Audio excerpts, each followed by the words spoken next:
Welcome back. It's good to see you for episode 3 of season 3 of the Beyond Sunday School podcast. Appreciate you taking the time to be here with us today.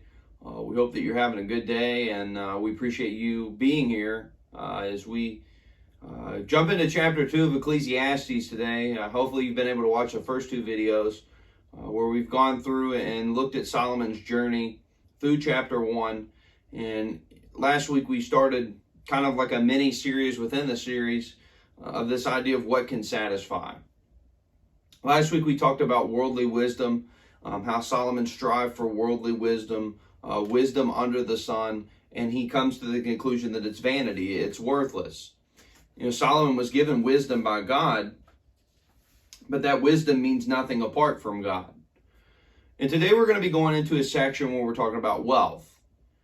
For many people, I've heard many people say, if I just had more money, I'd be happier. Or if I just had this, I'd be happier. Or we even become like covetous of people that are wealthy or rich. And then we're like, oh, they're terrible people because they have X, Y, and Z. There are even politicians that go after rich people simply because they're rich. Bernie Sanders is one that kind of comes to mind with that. So there's a whole agenda even about how wealthy people are so terrible and wealth is a bad thing. Being wealthy in and of itself is not a bad thing.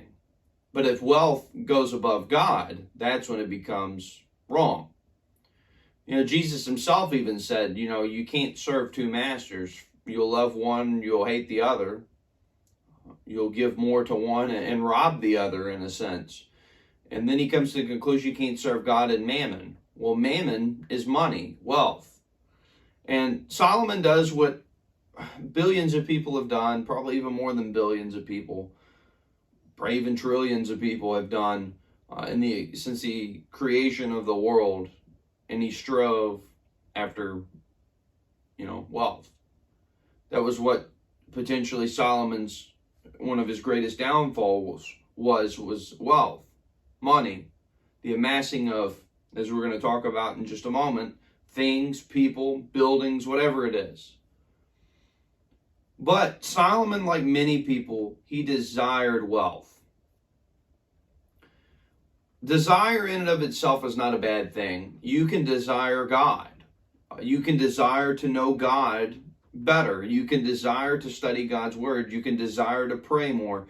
You can desire to be in fellowship and communion with God all the time. You can desire that. But Solomon instead desires something else. He desired human wisdom. And in verse 1 of Ecclesiastes 2, look what he says. Come now, I will test you with mirth, therefore enjoy pleasure, but surely this was also vanity. Wisdom. Solomon wasn't trying to understand wisdom in the scheme of eternity, but he was trying to understand wisdom under the sun. And that's a lot of the problem here is Solomon is focused on the temporary, the physical life, trying to find meaning and fulfillment in the physical life alone. But we know as well as anyone does as a child of God, when God is not there, there is no meaning. There is no purpose. So Solomon, he tests his life in mirth and pleasure. He really tests his life in the way that many do today. Solomon would go probably, in a lot of ways, he would go from party to party. He would go and celebrate. He would just try to have more and more and more. And he would think that more was better when really more of that was less of God. It's interesting because Solomon, he kind of saves us time. We don't even really need to read the rest we're going to, but he comes to the conclusion before he even tells us why. It's all vanity. And he doesn't even elaborate here. He just says, I tried this, it's vanity. It's meaningless. So Solomon, why do you feel that way? Well, he's going to diagnose why he feels the way he feels. And that's what I love about Ecclesiastes. Solomon's just not like, this isn't this is worthless, this is meaningless. He kind of tells us why. He gives us kind of an in-depth look on his life and what he did and how he come to this conclusion. In verses 2 and 3 said, I said of laughter, madness, and of mirth, what does it accomplish? I searched in my heart how to gratify my flesh with wine, while guiding my heart with wisdom, and how to lay hold on folly, till I might see what was good for the sons of men to do under heaven all the days of their life. Once again, when you get to the very end of this verse, we see the perspective. That's the problem, is the perspective. Till I might see what was good for the sons of men to do under heaven all the days of their life. We're not thinking of an eternal perspective here. Solomon, he tested his life with pleasure and fun.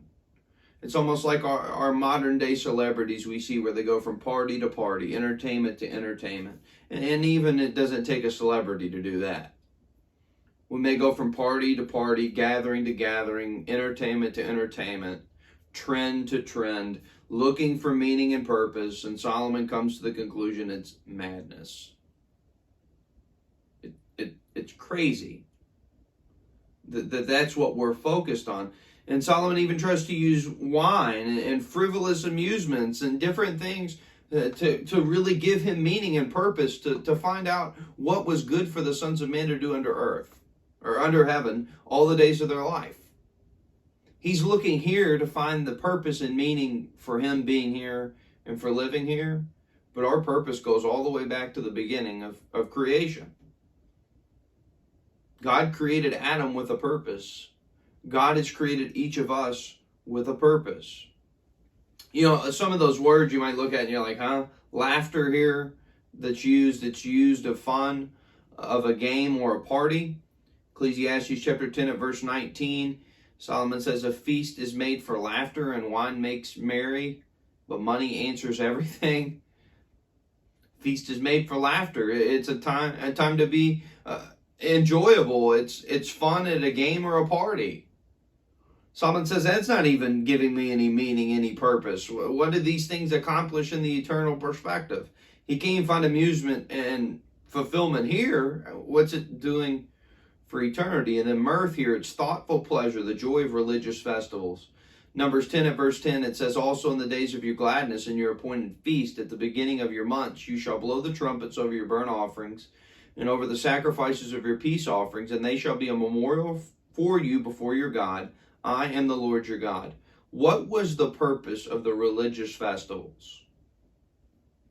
You know, when we're studying the minor prophets on Wednesday nights at Shavli, and it's amazing how some of the children of Israel were still keeping the feast days, keeping the festivals. They were holding these sacred days and putting them in a proper perspective. But they were observing the feast, but they weren't observing God. And really what Solomon's saying here is, even though we observe these religious feasts, if God's not a part of it, it doesn't matter. So we can go to worship, but if God's not in our worship, it doesn't matter. You know, we can go through the motions, we can sing, we can pray, we can give, we can partake of the Lord's Supper, and it doesn't matter unless God is involved. The whole purpose of worship is to worship God the way God has set forth. And there's no joy in fellowship unless there's God. There's no joy in worship unless there's God. And here we're looking here at Solomon, and it's everything under the sun, under heaven. We're not talking about God here. And then look what he shifts and he does. Solomon uses a lot of the same word, I made my work great. I built myself houses and planted myself vineyards. I made myself gardens and orchards. I planted all kinds of fruit trees in them. I made myself water pools from which to water the growing trees of the grove. Solomon looked not only for meaning and amusement, but also in great and legitimate accomplishments. I mean, building houses, that's an accomplishment. Vineyards are an accomplishment in this day and age. Gardens and orchards are an accomplishment. All kinds of fruit trees, that's an accomplishment. Water pools to water growing trees of the grove, all these things are an accomplishment. And look what he tries to do. He tries to give his life meaning by looking at his resume. Of all that he's done, this is exactly how great I am. This is all the meaning of life. And that's what a lot of people do. Well, I've done this, and this. I went back to school recently, and in my psychology class, we were kind of talking about this idea of egoism and altruism. It's always about me. Look what I did. I did this. I did that. I did this. I did that. Then you get to verses 7 and 8. Look, here we go again. I acquired male and female servants and had servants born in my house. Yes, I had great possessions of herds and flocks than all who were in Jerusalem before me. And I also gathered for myself silver and gold and the special treasures of kings and of the provisions. I acquired male and female singers, the delights of the sons of men, and musical instruments of all kind. If building, amassing possessions, amassing riches, accomplishments, if those things were the true meaning of life, why did Solomon, before he even started this spiel about all the things he had done, why would he say that it was meaningless? It lacked purpose. It was worthless. Why would he say that? Yet we do the same exact thing. Look at all the things I've accomplished. Look at all the things I've done. It's been said before, you don't see hearses pulling U-Hauls. You don't see that. When you close your eyes on death, or if Christ returns, it's meaningless. It amounts to nothing. And it's all about me. I did this. This is what I did. He's laying out his resume here, and he's showing us it doesn't work. But verse 8, something that is important for us to look at here, is special treasures of kings and of the provisions. Look at this. Number one, the taxes were levied off of his subjects here, and two, the tributes given by the neighboring people. Both of these make the peculiar treasures of kings, taxes and tributes. So not only is Solomon building his own stuff, he's also amassing taxes from other people. So he's taking from other people as well to pay their taxes. And that doesn't give him any kind of meaning or fulfillment either. So it's like, what's the problem here? Why are you like this? Why does this not work? Well, look what else he says in verses 9 and 10 to continue this. I became great and excelled more than all who were before me in Jerusalem. Also, my wisdom remained with me. Whatever my eyes desired, I did not keep from them. I did not withhold my heart from any pleasure, for my heart rejoiced in all my labor, and this was my reward from all my labor. Solomon did not lose sight of his wisdom and his ability to genuinely assess meaning and fulfillment, at least in the sense of under the sun. Solomon didn't withhold himself from anything. He had the resources to get whatever he wanted, and every pleasure in his heart was at his disposal. And that's exactly what he does. He does everything, he exhausts every possible option here to find the meaning of life. Solomon looked for legitimate pleasures in life, such as a rightful pleasure one takes in the accomplishments of hard work, my reward from all my labors. Because we think of Solomon just running wild, doing whatever he wants. He did try to find meaning and purpose in good things, but those things lack the eternal perspective that your purpose coming from God gives you. So he tries. And he says, I'm prestigious. I have everything I've ever wanted. Everything's at my disposal. And you go back to verse 1, it was vanity. So out of anyone that could go to their accomplishments and go to their resources and go to their wealth, it's Solomon. And it doesn't work, so that leads to despair.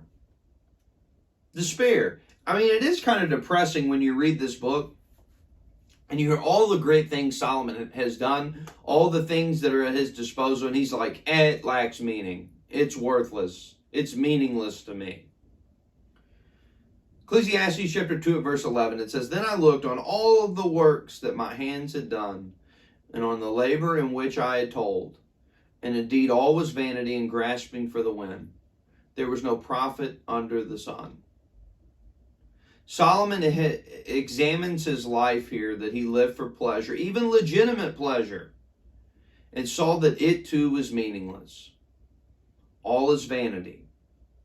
There was no eternal, no enduring sense of meaning to life lived for these earthly pleasures and accomplishments.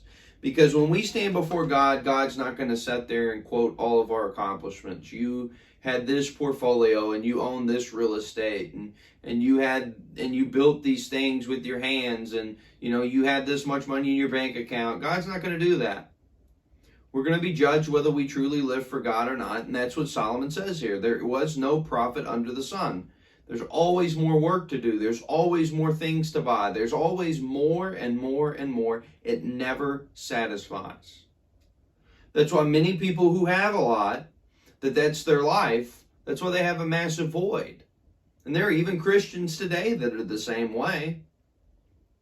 They're chasing after the wind. They're chasing after the rabbit. They're chasing after things they shouldn't be chasing after. We forget that our true meaning and purpose doesn't come from our stuff.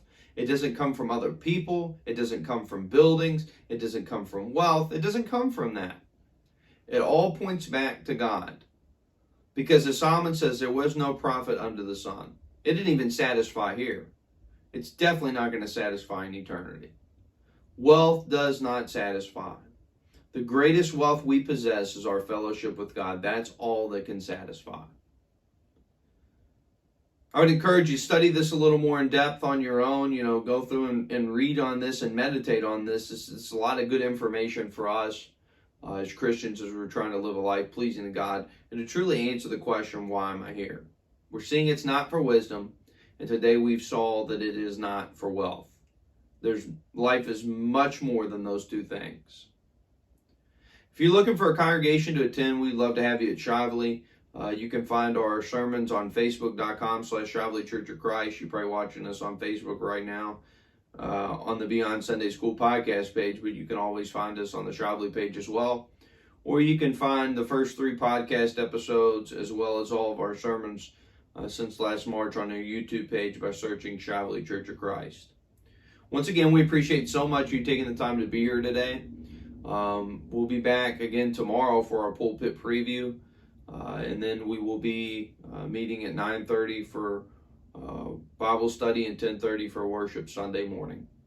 So once again, thank you so much for joining us today. I hope you have a good beginning of your weekend, and look forward to seeing you next week for episode 4 of the Beyond Sunday School podcast.